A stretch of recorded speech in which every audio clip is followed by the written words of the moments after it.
Hi, in this episode I'm going to be talking about diseases related to glycolysis. So I'm going to start with genetic defects.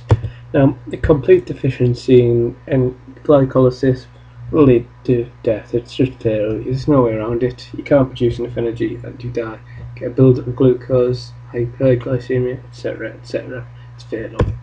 Partial deficiencies, however, can be survived, but with hemolytic anemia. It affects the red blood cells. Basically, ATP is required to keep the biconcave shape of a red blood cell, that curve in the top and the bottom that keeps it in that donut kind of shape, which is done by sodium and potassium transporting ATPases, as shows that it needs ATP. This disruption of the cell membrane causes cell swelling and lysis or phagocytosis. Basically, it causes a pop in the bloodstream, resulting in a lowered count of red blood cells and hemolytic anemia. There's inhibitors of glycolysis I'd like to discuss. Main one, mercury and arsenic. You've got mercury works in the same way as trivalent arsenic. There's two forms of arsenic: the arsenate, which is pentavalent, and arsenite, which is trivalent. Trivalent form is much more toxic as it binds to the dihydrolipoyl group of PDH and inhibits the conversion of pyruvate to acetyl-CoA, which is the same with mercury. You need acetyl-CoA to form acetylcholine, which is a neurotransmitter in the central nervous system.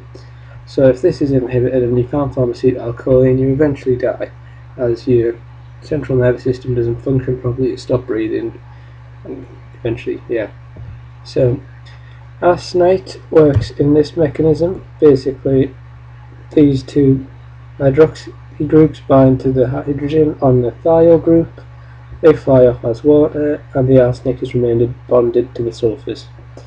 This leads to accumulation of pyruvate and lipoic acid, because I might mention here that lipoic acid is a cofactor for pyruvate dehydrogenase and alpha-ketoglutarate dehydrogenase. So it leads to the accumulation of pyruvate and lactate, which decreases energy production and causes acidosis and neurological damage and death, as well as the CNS problems. The treatment of this poisoning is generally using compounds that compete with lipoic acid to bind to arsenite, for example 2,3-mercapropionol, which is here on the bottom. As you can see, it's got a similar twin thiols around the CH2, goes around, the R group is just down here.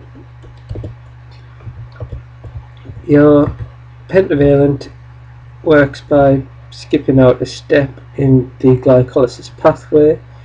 It inhibits glyceraldehyde 3P dehydrogenase and forms this compound instead, and produces 3-phosphodeglycerate as the end product, instead of producing the ATP which phosphoglycerate kinase would have done from 1,3-bisphosphoglycerate. So bypasses that, reduces ATP production, and obviously you want ATP. Napoleon Bonaparte may have died of arsenic poisoning. His forensic studies showed his hair had 13 times the normal amount of the element that people would expect, and it's likely this wasn't actually deliberate. So one of the common pigments in wallpapers at the time was copper arsenite, which certain funguses which live in damp conditions, and also the area where Bonaparte was kept, actually metabolize copper arsenite and aerosolize the arsenite, which leaves it floating in the air and inhales a lot of it. Explain why it's in his hair as well, leading to toxicity over time and his death, probably causing neurological symptoms beforehand.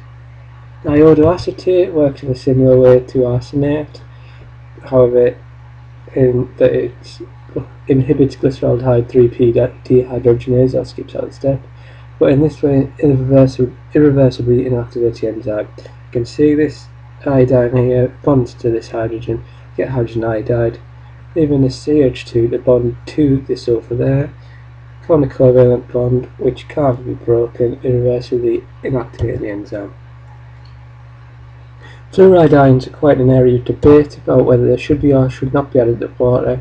They can inhibit the glycolysis pathway, however they are also very useful in dental work. So, They inhibit the enolases. As you remember in reaction 9, you get 2-phosphoglycerate to phosphoenol pyruvate, which is the high energy enolic phosphate before reaction 10 turns into pyruvate.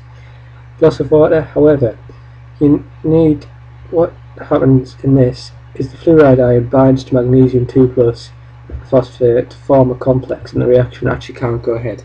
Decreases ATP production as you can't go into pyruvate kinase. So you might be asking why do we put this toxic thing in water toothpaste? Well, a high sugar diet actually encourages bacterial growth in the mouth, as you all know, and bacteria use the sucrose in your diet to make polysaccharide glue, which forms the plaque on the surface of your tooth. Now, underneath this plaque, the bacteria can still grow via anaerobic glycolysis, producing lactate and pyruvate, both of which are organic acids and degrade the tooth to normal. Fluorine, as you can see here, they also grow better when they get under the dentin layer of the tooth, which is quite clear here. Kills the tooth, infects the gums, it leads to quite a nasty thing. However, fluoride hardens the enamel and also may inhibit the bacterial growth by the toxic mechanism we mentioned previously in glycolysis. So, as you can see, that's not something you want. Vitamin deficiencies play a large part in diseases related to this. Several vitamins are required for PDH complexes, and these are pantothenic acid, which is vitamin B6, niacin, vitamin B3, riboflavin, B2, and thiamine B1. These are required to produce coenzyme A, NAD, FAD, and thiamine pyrophosphate, TPP. And deficiency in any of these vitamins will disrupt enzyme activity and reduce energy generation. For example, lack of thiamine can reduce the efficiency of PDH as at enzyme 1 in that complex and lead to lack of production of acetyl-CoA. Right, here we go. Inability of the PDH complex enzyme 1 to decarboxylate pyruvate on its enzyme. A mild deficiency will lead to gastrointestinal complaints, weakness and a burning feet sensation. Severe deficiencies actually lead to beriberi or Wernicke-Korsakoff syndrome. Wernicke-Korsakoff is actually a two-bladed sword. It's a syndrome, but it's made of two separate things. So beriberi was identified in 19th century Asia in a village that was consuming only polished rice, which has no husk, where thiamine is kept in rice.